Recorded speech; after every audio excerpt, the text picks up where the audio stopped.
the table. Looking back, she realized that yes, it was a learning experience.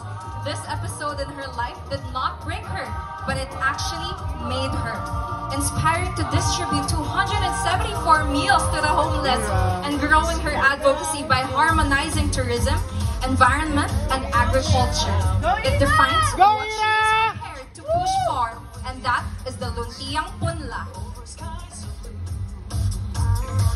She will save the earth and its every glory.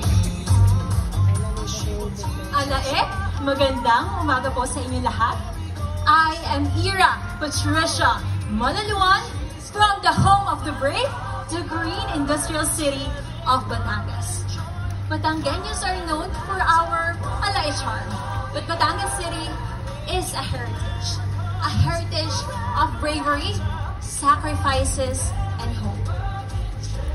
And coming from the heritage of bravery, and as the ambassadress of the Department of Agriculture for plant industry, I would like to push for my advocacy, which is Luntiang Punla, that ensures that we can feed hundreds of Filipino people without compromising our environment.